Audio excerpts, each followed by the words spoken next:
Ngày đầu tiên tôi làm tổng đài viên 110, tôi nhận được một cuộc gọi cầu cứu, một bé gái nói mình bị bắt cóc, sau đó cha mẹ cô bé nói chỉ là trò đùa. Tôi tin họ. Hôm sau, thi thể cô bé được tìm thấy. 8 năm sau, tôi lại nhận được cuộc gọi cầu cứu ấy. Ngày đầu vào ca, tôi nhận một cuộc điện thoại kỳ lạ. Đầu dây bên kia chỉ có tiếng thở khẽ. Tôi hỏi mãi, có bị đau ở đâu không? Có cần xe cấp cứu không? Rất lâu sau mới nghe thấy giọng non nớt run rẩy, cứu cháu với, cháu bị bắt cóc rồi. Tôi cuống cuồng lên, đồng nghiệp bên cạnh chỉ cười nhạt, lại con nít nghịch dại thôi mà, dạo này mấy vụ giả gọi kiểu này nhiều lắm, xử nhanh kẻo lỡ việc thật. Bé tự xưng tên là Nhã Nhã, 7 tuổi. Tôi hỏi thêm chi tiết, nó nói ấp úng, rồi lời trước chẳng khớp lời sau. Cháu muốn về nhà hu hu. Cô ơi, cứu cháu với. Tôi càng tin chắc là trò đùa trẻ con. Tôi nghiêm giọng, bé con này, báo cảnh sát giả là sai đấy nhé, sẽ làm chậm việc giúp người thật sự gặp nguy hiểm đó. Đêm ấy khu Việt Đông mất điện diện rộng. Lực lượng cảnh sát cạn kiệt, điện thoại cầu cứu cứ reo liên tục. Đúng 10 giây cuối cùng, đầu dây bên kia đổi giọng, một người lớn vội vã xin lỗi nhé, con nít ham chơi thôi, tôi sẽ dạy lại nó. Tôi chỉ dặn đôi câu rồi cúp máy, lại vùi đầu vào đống cuộc gọi mới. Sáng hôm sau, ở hồ chứa nước khu Đông, người ta phát hiện một thi thể bé gái khoảng 7 tuổi, mặt trương phình biến dạng, trên áo còn thấy lờ mờ chữ thêu Trương Nhã Nhã. Thì ra cô bé tối qua không hề nói dối. Đó thực sự là một cuộc gọi cầu cứu. Cuộc gọi được kết nối lúc 11 giờ 43 phút đêm, còn thời điểm tử vong là khoảng 1 giờ sáng. Chỉ cách lúc tôi cúp máy, cô bé bị giết dã man, mà tôi là người duy nhất nghe thấy giọng kẻ đó. Nếu khi ấy tôi phán đoán đúng hơn, nếu kịp định vị, nhưng mạng người nào có nếu. Vô số nếu giày vò tôi, xé nát lương tâm từng mảnh. Tội lỗi cứa sâu trong ngày tang lễ, tôi cũng đến. Mẹ của bé nhào tới gào hỏi tôi, tại sao cô không cho người đi cứu? Tại sao rõ ràng con bé đã cầu cứu cô mà? Chính cô đã hại chết con tôi. Mỗi lời như búa nện vào tim tôi. Cấp trên khuyên nhủ, con bé bị chậm phát triển trí tuệ, nó học ở trường đặc biệt, đi vệ sinh cũng cần cô giáo nhắc. Không giỏi nói năng nên không trách cô được, nhưng tôi chỉ lắc đầu. Giá mà tôi hỏi thêm một chút, tôi nghe kỹ hơn, để ý hơn. Giọng của hung thủ và cô bé khác hẳn nhau. Nhã Nhã và bố mẹ nói giọng Tô Bắc, còn hung thủ nói giọng phổ thông chuẩn. Nếu Nhã Nhã thật sự lén gọi điện và bị phát hiện, thì khi hung thủ giật lấy máy, tim hắn hẳn sẽ đập loạn, giọng nói cũng phải gấp gáp hơn. Nhưng hắn thì không. Trong tiếng nhiễu điện thoại có tiếng kim loại va nhau. Tôi tra nhiều nguồn, xác định đó là tiếng kìm sắt lắp ráp, nghĩa là khi cô bé cầu cứu, hắn đang bên cạnh chuẩn bị hung khí, và chính hắn đã cố tình để cô bé gọi đến. Vụ án cuối cùng bị treo. Sau khi Nhã Nhã chết, bảo hiểm bồi thường một khoản lớn. Nhiều người nghi bố mẹ cô bé là hung thủ. Có hàng xóm nói hôm đó họ cãi nhau vì tiền chữa bệnh quá đắt. 2 tháng sau, chị ấy không chịu nổi lời đồn, đã gieo mình. Tôi không hiểu tại sao người tốt luôn phải chứng minh mình vô tội, còn kẻ ác thì vẫn ung dung trốn trong bóng tối. Đêm nào nằm xuống, tôi lại nghe vang lên giọng cầu cứu non nớt ấy. Tôi hỏi, bé ơi, bố mẹ con đâu rồi? Ở đây này, ba mẹ con ở đây. Con bé cười, giọng méo mó. Chính câu đó khiến tôi tin rằng đó chỉ là trò đùa. Nếu vì tiền hay trả thù, gọi cho phụ huynh chẳng phải hợp lý hơn sao? Vì sao hắn lại mạo hiểm bắt Nhã Nhã gọi điện cầu cứu chính hắn? Cuộc gọi đó đã thay đổi cả cuộc đời tôi. Tôi thi vào trường cảnh sát chuyên về kỹ thuật âm thanh. Ra trường, tôi quay lại trung tâm tổng đài. Bao năm nay tôi vẫn làm ca đêm, không ngừng học kỹ năng mới, hỗ trợ phá được nhiều vụ án lớn. Tỉnh từng muốn điều tôi đi, nhưng tôi đều từ chối. Sếp từng khuyên, Tiểu Hà à, người ta phải học cách buông bỏ. Ngày đó cô mới vào nghề, không thể dùng hậu quả mà xét lại quá khứ. Đừng tự dày vào nữa. Tôi chỉ mỉm cười, nhưng tôi biết con ác quỷ ấy sẽ tái xuất. Tôi tự nhủ, phải chờ, cứ chờ đi. Và sự chờ đợi ấy kéo dài suốt 8 năm. Đêm giỗ thứ 8 của Nhã Nhã, đường dây khẩn cấp lại vang chuông. Cùng một ngày, cùng một khắc, tim tôi đập dồn dập dữ dội. Tôi lập tức nhấc máy, trung tâm cứu hộ đây, xin hỏi có thể giúp gì cho bạn? Giọng run rẩy đáp lại, cứu em với, em bị bắt cóc rồi, xin hãy cứu em. Cô bé tên Gia Gia bị bắt sau giờ học buổi tối. Đừng sợ, có tôi ở đây. Kẻ bắt em đi đâu rồi? Có nhìn rõ mặt hắn không? Không, em không thấy. Hắn tấn công từ phía sau, lại còn đeo mặt nạ. Hắn khỏe lắm. Bế thốc em quăng lên xe luôn. Khi nào các chị tới được? Em sợ lắm. Không thể định vị điện thoại để tìm em sao? Điện thoại em bị cài virus chống truy dấu rồi. Giải mã sẽ mất thời gian. Tôi hạ giọng, Gia Gia, em có thấy công trình nào dễ nhận biết quanh đó không? Cố miêu tả càng rõ môi trường xung quanh càng ví dụ như mùi, màu sắc, nhiệt độ hay âm thanh cũng được. Gia Gia cắn răng, cố dướn người sát cửa sổ. Trong phòng nồng mùi ẩm mốc, không khí ngoài kia lạnh và ướt sũng. Trời mưa, tường mờ tối chẳng thấy rõ. Xa xa vùng núi chớp lóe vài tia sáng, rồi tiếng tàu vụt qua, gấp gáp, không dài, nghe như tàu chở hàng thôi. Gia Gia, em làm rất tốt. Tôi nhanh chóng đối chiếu dữ liệu, tổng hợp thông tin có được. Em vẫn ở trong nhà, tôi đoán đó là khu công nghiệp Kim Phổ. Cảnh sát gần nhất tới nơi mất ít nhất 17 phút. Tôi sẽ ở lại với em, đến khi họ tới, được chứ? Nhưng hắn đi đâu rồi?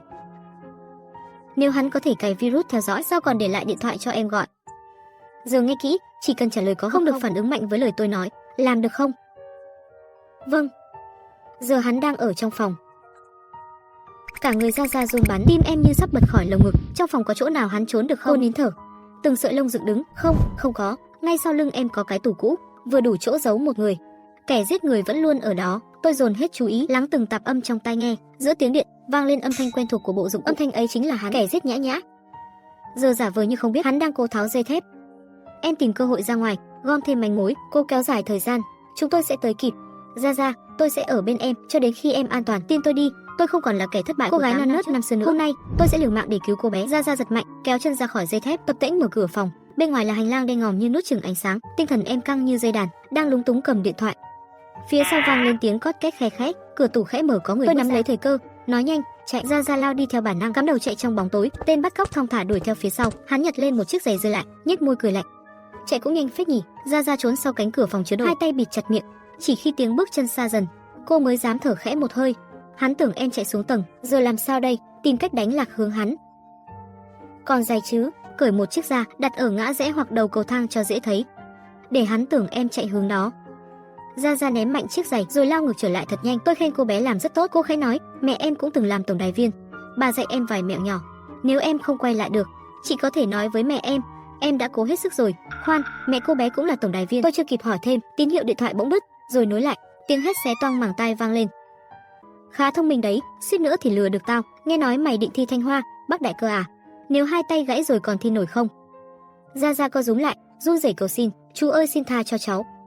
Nhà cháu sẽ dốc hết tiền để chuộc cháu mà. Nghe tiếng cô bé gào thét qua tai nghe, tôi siết chặt nắm đấm, nhìn viên cảnh sát bên lại là mày. Giọng y hệt 8 năm trước. Tôi kìm nén cơn giận, không ngờ lại gặp. Tao vẫn luôn chờ mày đến chuộc tội cho Nhã Nhã. Tên hung thủ nói lạnh như băng, 8 năm qua tao vẫn theo dõi mày. Nghe nói mày lấy chồng, có cả con rồi. Khi nhìn con gái mày không thấy áy náy hả? Rõ ràng là do mày hại chết Nhã Nhã. Nếu khi đó mày cẩn thận hơn, biết trách nhiệm là gì, cô bé đó đã không chết. Hắn cố dùng những lời đó để chọc giận tôi, nhưng tôi không dao động. Những câu này tôi đã tự hỏi mình suốt bao năm. Giờ hắn nói gì cũng không làm tôi đau thêm nữa. Chúng ta có quen nhau sao? Nếu không thì vì sao mày lại hận tao? Hay là hận cả cái nghề của tao đến thế? Trước là Nhã Nhã, giờ lại tới Ra Ra, giết họ, mày được gì chứ? Nói cho tao nghe đi, biết đâu tao giúp được mày. Ha, mày đang câu giờ à? Tưởng tao ngu mà mắc bẫy sao? Nhìn hắn giơ cây búa lên cao, Ra Ra tuyệt vọng đến tột độ. Cảnh sát không kịp đâu, dù có tới, biết tìm nó ở đâu giữa khu nhà xưởng mênh mông này. Ngay khoảnh khắc tưởng phải chết, cô bé bỗng nghe tiếng còi cảnh sát. Là ảo giác của kẻ sắp chết sao? Gã đàn ông cảnh sát bước ra cửa sổ trong màn mưa. Xe cảnh sát đã dừng. Không thể nào, sao lại nhanh thế? Hắn chết lặng, rồi lập tức hiểu ra. Mày dám lừa tao? Mày nói 17 phút nữa chỉ là nói dối đúng không? Đúng vậy, trên bàn cờ chỉ một nước đi cũng định. Tôi cười lạnh, tất nhiên là lừa mày rồi. Chúng tao đến nhanh hơn mày tưởng nhiều. Khi Nhã Nhã cầu cứu, mày nghe từng chữ rõ ràng. Lúc ấy, mày cũng thích thú khi nghe nó tuyệt vọng đúng không? Giờ cũng thế thôi. Cuộc trò chuyện giữa tao với Ra Ra, chắc mày cũng nghe cả. Vậy tao ngu gì mà nói thật với mày? Giờ thì ngoan ngoãn giơ tay chịu trói đi. Gã hung thủ vùng chạy trốn, nhờ vậy Ra Ra thoát được đòn chí mạng. Trong bệnh viện, đội đặc nhiệm chỉ biết thở dài. May mà cô bảo chúng tôi cảnh giác kịp, dọa hắn bỏ chạy. Nếu chậm chút thôi, chắc cô bé đã không qua khỏi. Tôi cũng chỉ đánh liều thôi, cực rằng hắn vẫn chưa muốn chết. À đúng rồi, khu đó có cả chục nhà xưởng lớn. Sao cô lại xác định đúng chỗ này? Nhờ âm thanh, lúc Ra Ra vật lộn với hắn, tôi nghe rõ tiếng móc sắt va vào tường. Loại móc dùng trong xưởng công nghiệp, to, nặng, rỗng. Khi nó đập vào tường dính đầy thịt, âm vang cũng rất khác. Nên tôi đoán, đó chính là nhà máy thực phẩm gia nhục. Hành lang bệnh viện lặng ngắt, chúng tôi ngồi cạnh nhau. Tan ca rồi, vợ chồng còn khách sáo gì nữa. Lại đây, để anh cảnh sát này cho em tự chút. Hôm nay hay mấy năm nay cũng vậy. Cảm ơn anh, em thật sự đã rất sợ. Phương Vũ à, có những khoảnh khắc tôi thực sự thấy run rẩy. Không ai biết được, sau vẻ bình tĩnh ấy là bao nhiêu lần tim tôi thắt lại. Tôi sợ bỏ sót dù chỉ một manh mối nhỏ. Tôi sợ bi kịch lại lặp lại. Tôi sợ mình chưa đủ mạnh, chưa đủ sức để đối mặt với tử thần. Bao năm qua, chẳng ai thật sự hiểu tôi, chỉ có anh là ngoại lệ. Trong lễ cưới, anh nói, 8 năm có lẽ mới chỉ là khởi đầu. Anh sẽ cùng em chờ. Chúng ta đã đợi được hồn mẹ con Nhã Nhã yên nghỉ, thì cũng sẽ đợi được anh, Phương Vũ, trên đường truy bắt hắn. Còn tôi, trở về nhà trông cắm đầu viết báo cáo vụ án. Cổ tay rung lên hồi khiến tôi hơi phân tâm. Là chiếc vòng con gái tặng tôi trước khi ngủ, nhắc tôi ngồi lâu thì đứng dậy vận động. Tôi ngẩng đầu lên, trong đầu vụt lóe lên một khả năng. 3 năm qua tôi vẫn lặp lại đoạn ghi âm đó, liệu có chi tiết nào bị bỏ sót không? Giây thứ 120 tiếng rung nhẹ, rồi tách một cái. Rốt cuộc là gì vậy? Giờ tôi dường như đã nắm được rồi. Tôi lập tức gọi cho Phương Vũ, phát ngay một tin ra ngoài đi, nói rằng Ra Ra đã tỉnh lại. Nhất định phải nhấn mạnh là tình trạng cô bé rất. Nửa đêm, cửa phòng bệnh lặng lẽ bị đẩy mở. Người y tá bước vào, nhẹ cô ta rút ra một. Tôi lao ra từ góc khuất, quật ngã cô ta. Là Trương Minh Hoa, cô giáo mẫu giáo của Nhã Nhã. 8 năm trước, tôi từng hỏi Nhã Nhã, ba mẹ con có ở cạnh không? Trong mắt con bé, cô giáo còn thân thiết hơn cả cha mẹ. Nó nói 8 năm trước, khi đồng hồ điện tử chưa phổ biến, Nhã Nhã chưa thể tự chăm mình, cô giáo sợ trễ nên mang theo bộ đến giờ để kịp giờ dắt nó đi vệ sinh. Âm nền có tiếng rung nhẹ và tiếng tắt đột ngột, là tiếng hung thủ tắt bộ đến đó. Vì giọng trong điện thoại là đàn ông nên chúng tôi mặc định hung thủ là nam giới. Nhưng sao không thể có hai người? Tôi luôn thấy kỳ lạ, sao mỗi lần ra tay, hung thủ đều bắt nạn nhân gọi cầu cứu. Khi Ra Ra nhắc rằng mẹ em từng là điện thoại viên tổng đài, tôi lập tức hiểu ra hết. Cảnh sát ơi, tôi bị oan mà. Người phụ nữ ngồi trong phòng thẩm vấn, mặt mếu máo. Tôi nghỉ dạy ở mẫu giáo, sang làm y tá ở bệnh viện. Tối nay trưởng ca ốm, tôi mới đổi ca giúp chị ấy. Nếu về trễ mà lỡ việc thì sao hả? Phương Vũ lấy ra một tấm ảnh, đây là con cô đúng không? Phải không? Trương Minh Hoa nhìn bức ảnh cô và con gái, khẽ gật đầu.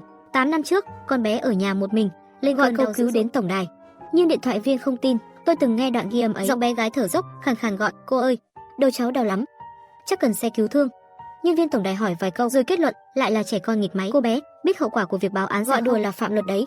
Loại trẻ như mày tao gặp nhiều rồi, chỉ giả ốm để khỏi đi học thôi. Tiếng thở dốc đầu dây bên kia càng khiến tổng đài viên thêm bực bội. Cháu như vậy thì tôi chẳng giúp được gì đâu. Giọng còn to thế kia, chắc giả vờ thôi nhỉ, có phải đang cố nhịn cười không? Cô bé chết trong khi chờ được cứu. Người nghe máy năm đó chính là mẹ của Gia Gia. Cô bắt cóc Gia Gia chỉ để khiến người kia cũng mất con. Cô muốn họ nếm đúng nỗi đau mà mình từng chịu. Tôi hiểu, tôi thấy thương cô, nhưng đó không phải lý do để hại một đứa trẻ vô tội. Nhã Nhã mới chỉ 7 tuổi và trong mắt con bé, cô là người nó tin nhất, vậy mà cô làm thế với nó sao? Cô hiểu cái quái gì chứ? Cô ta gào lên, gương mặt méo mó vì thù hận. Nếu hôm đó nó không nằng nặc đòi tôi kể chuyện, thì tôi đã không về muộn 20 phút. Nhà tôi cách bệnh viện chỉ 8 phút đường thôi. Nếu nhân viên kia có chút trách nhiệm, con gái tôi đã không chết. Chính sự thờ ơ của bà ta giết con tôi. Giọng cô ta dồn dập, run tim tôi cũng siết lại theo từng chữ. Vụ án 8 năm trước không còn chứng cứ, giờ chúng tôi chỉ cần hắn tự thú. Khóe môi người đàn bà thoáng nhếch lên, rồi giọng cô ta chợt dịu lại, cũng 8 năm rồi còn gì. Không ai sống mãi trong quá khứ được. Chuyện của Nhã Nhã, tôi cũng đau lòng lắm. Mỗi năm đến ngày giỗ nó, tôi đều mang hoa tới, cầu cho nó siêu kiếp sau, mong nó làm một đứa trẻ ngoan ngoãn. Trương Minh Hoa nhìn tôi đầy thách thức, nụ cười méo mó, lạnh lẽo. Còn chuyện các người nói tôi đầu độc ấy, vớ vẩn thật đấy. Đã kiểm nghiệm chưa hả? Kết quả giám định cho thấy trong ống kim chỉ là nước muối sinh lý. Cô ta rõ ràng có chuẩn bị, đã giấu lọ khác ở nơi khác, có lẽ đã phi tang trong nhà vệ sinh. Mưu tính của cô ta sâu hơn ta tưởng. Các anh còn muốn hỏi gì nữa không? Tôi còn ca trực đêm, còn bao nhiêu bệnh nhân đang chờ tôi chăm. Tôi khác các người, tôi làm việc có trách nhiệm, không trốn tránh nhiệm vụ. Nếu không còn gì nữa, tôi xin phép quay lại làm việc. Tôi không tin có tội ác nào hoàn hảo cả. Cô không thoát nổi đâu. Giằng co chưa dứt, Phương Vũ vội vã chạy vào. Nói vừa nãy thôi, chồng của Trương Minh Hoa đã tự sát tại nhà. Lưu Lệ Thư thú nhận, tất cả đều do hắn làm. Mặt nạ lúc bắt cóc Gia Gia, cả xe cũng tìm thấy rồi. Toàn thân tôi lạnh buốt. Xác nhận lại đi, là tự sát hay bị giết? Nếu là tự sát, hắn còn quay cả video. Trương Minh Hoa ôm miệng khóc nức nở khi nghe tin. Tất nhiên cô ta biết đó là thỏa thuận ngầm giữa hai vợ chồng, một người hy sinh để cứu người còn lại. Tôi siết chặt nắm tay, hắn mới là kẻ chủ mưu, là kẻ ra tay đầu tiên, là hung thủ giết chết Nhã Nhã. Tất cả chúng tôi đều biết rõ, nhưng bằng chứng đâu? Ngay khi hắn sắp bước ra cửa, điện thoại tôi rung lên. Tôi lập tức lao tới, giơ tay chặn đường hắn. Trương Minh Hoa nhân danh vụ bắt cóc và sát hại Trương Nhã Nhã 8 năm trước. Trương Minh Hoa bật cười khan, hừ, không có chứng cứ mà dám bắt người, các người to gan thật, tôi sẽ tố cáo các người vi phạm pháp luật. Tôi nhìn chằm chằm cô ta, chứng cứ thì có đấy. Ngay vừa rồi thôi, trên chiếc đồng hồ cô từng đeo, chúng tôi tìm thấy máu của Trương Nhã Nhã. Nụ cười trên mặt Trương Minh Hoa vụt tắt.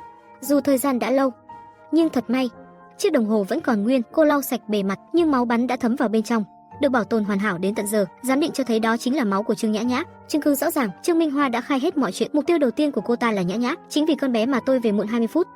Vừa bước vào nhà, tôi thấy con gái nằm bên điện thoại, cơ thể nó lạnh ngắt. Còn Trương Nhã Nhã thì chẳng hiểu gì cả, ngày nào cũng chỉ biết cười ngây ngô. Cha mẹ con bé đến một lời xin lỗi cũng không nói. Nước mắt lấp lánh trong mắt người đàn bà. Họ đổ hết lỗi cho số mệnh của con gái tôi. Tất cả bọn họ đều đáng chết. Hôm đó vụ bắt cóc diễn ra suôn sẻ, mất điện toàn khu, lại gặp cả ông trời cũng đang giúp chúng. Cô ta dẫn Nhã Nhã đi, dạy con bé cách gọi tổng đài. Nhã Nhã tưởng là đang tập, ngoan ngoãn nghe lời. Chúng muốn người khác nếm trọn nỗi tuyệt vọng của mình. Con mồi thứ hai là Phùng Gia Gia, con gái của nữ tổng đài viên năm xưa. Người đàn bà ấy vội về tổ chức sinh nhật cho con, rồi cúp máy, bỏ rơi cuộc gọi. Con gái tôi mất mạng, còn cô ta chỉ mất việc. Cô ta không đáng chết sao? Con gái hắn tương lai rực rỡ, còn con tôi thì sao? Nó cũng đáng được sống, được lớn lên hạnh phúc chứ. Khi kế hoạch bắt đầu, chồng tôi hỏi, em làm vậy chỉ vì muốn trả thù cho con thôi sao? Hắn hiểu gì chứ, con đâu có chui ra từ bụng hắn đâu hiểu mất con đau đến nhường nào. Gia Gia càng giỏi, hủy hoại nó càng thú vị. Từng vết nứt trên mặt, từng cơn quặn đau đều khiến cô ta thấy thỏa mãn. Trước khi bị dẫn đi, cô ta nói riêng với tôi một câu, rằng suốt bao năm nay vẫn luôn dõi theo tôi. Cô muốn xem tôi ân hận hay là sụp đổ. Không hẳn vì hối hận mà tôi chú ý cô, mà vì cô luôn sống có trách nhiệm. Tôi biết cô là người tốt, nhưng cô càng tốt, tôi càng hận. Tôi hận tại sao người gặp được cô lại là con ngốc Nhã Nhã. Nếu năm đó con gái tôi là người gặp cô thì sao? Nhất định con bé đã có thể sống tiếp rồi. Cũng là chấp niệm thôi. Chấp niệm của tôi khiến tôi gắng bước tiếp, còn của cô ta lại kéo những kẻ vô tội xuống tận vực sâu. Vài ngày sau, Gia Gia tỉnh lại. Ngày tuyên án Trương Minh Hoa, tôi đến nghĩa trang. Nhã Nhã nằm cạnh mẹ, mộ phần đã được dọn sạch. Tôi đặt hoa trước bia mộ con. Trên ảnh, Nhã Nhã vẫn cười tươi. Nếu còn sống, con bé đã 15 tuổi rồi. Gió lại nổi lên, bên tai tôi như vang lại giọng non nớt ấy, mẹ ơi, Nhã Nhã muốn về nhà. Mẹ đưa con về ngay đây. Phim hay, anh em nhớ like, share và subscribe ủng hộ Hồ Các Kinh Dị nhé. Chào anh em.